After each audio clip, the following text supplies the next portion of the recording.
run out of bounds by 1 yard line. They'll take over first and 10.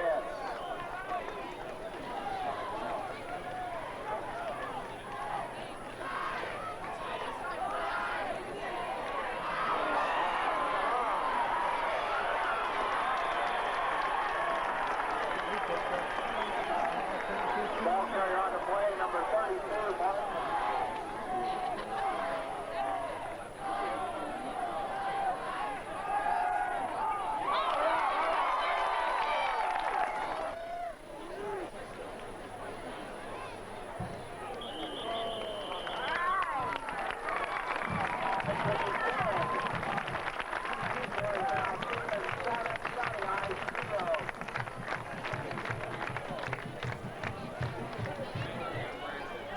Number 47, Bill Wheatley.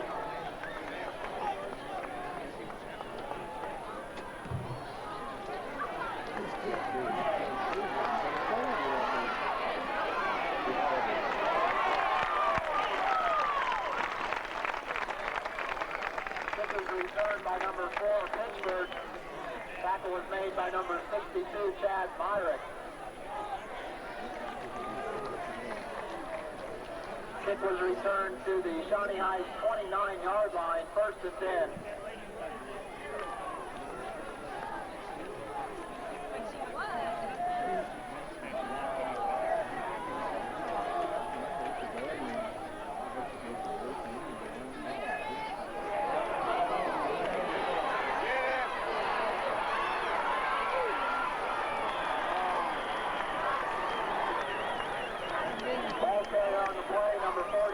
Jeff Johnson, who was stopped by number 82, Brad Hurlock.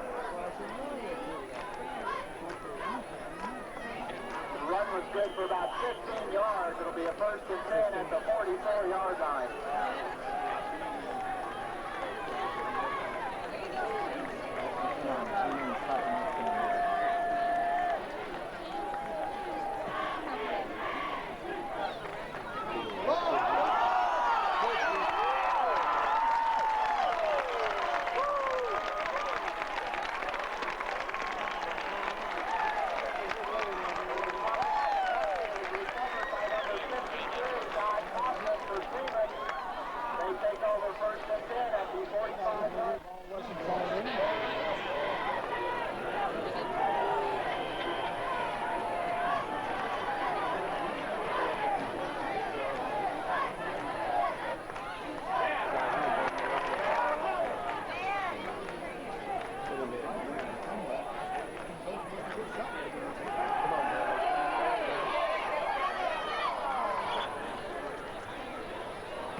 Shawnee High 17-yard line, first and 10.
Shawnee Heights, number 10, Chad Tenpenny.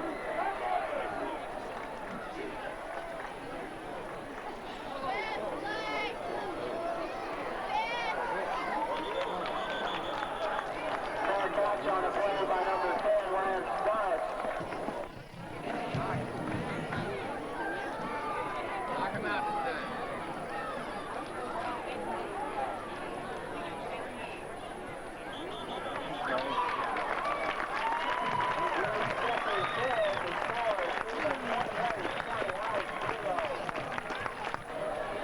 Due for Shawnee Heights, number 47, Bill Wheatley, and number 4, Jamin Pitchford.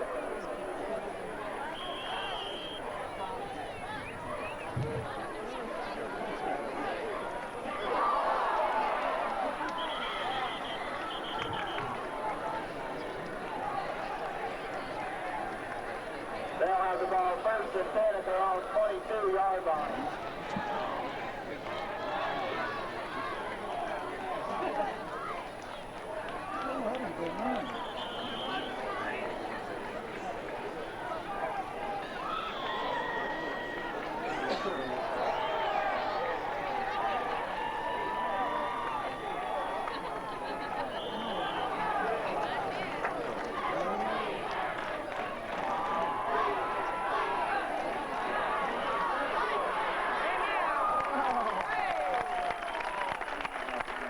On the play, number 98, Troy Wilson.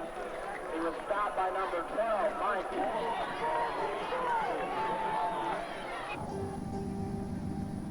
Sure, hear that phrase. We're the big time. A big crowd out at Seaman, speaking of Gorgeous crowds. school. You know, I really like the way the stands are set up, and Yeah, it's a nice place. not a great game though. Seaman very, very good. They might go a long way this year. Big night of high school football action. Our Mark Holyoke captured all of the excitement of the Seaman-Shawnee Heights battle.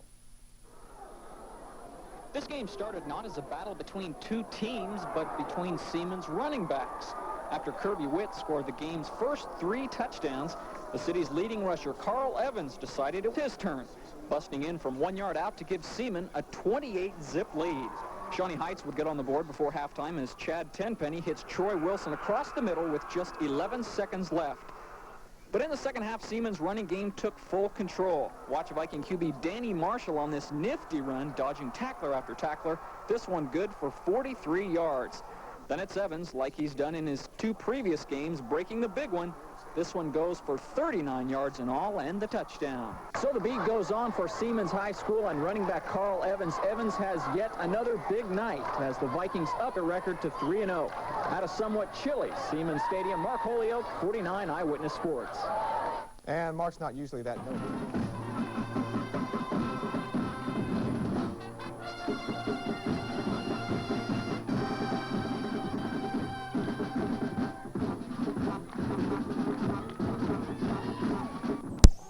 You need life insurance. Record in the city this season. The Vikings are 3-0 and head for Hayden Friday night.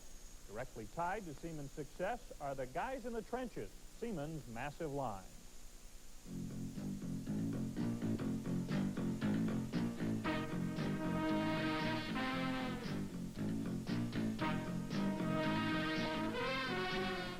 These are Seaman's heavies, an experienced group averaging around 240 pounds.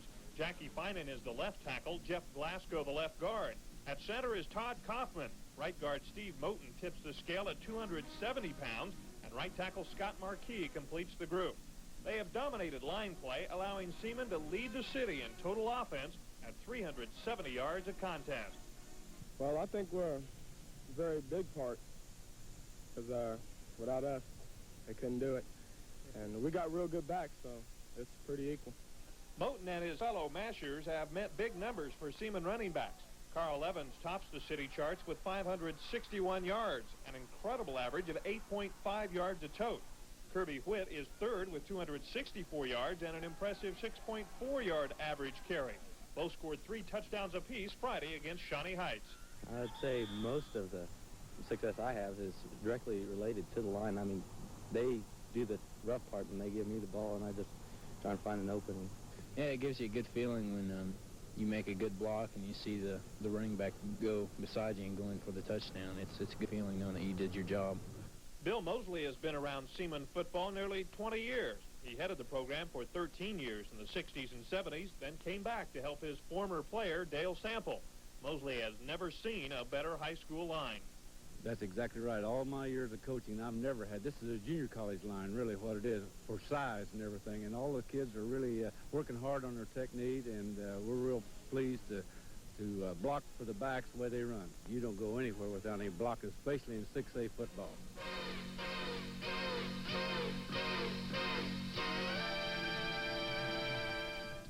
Move to the top in 5A.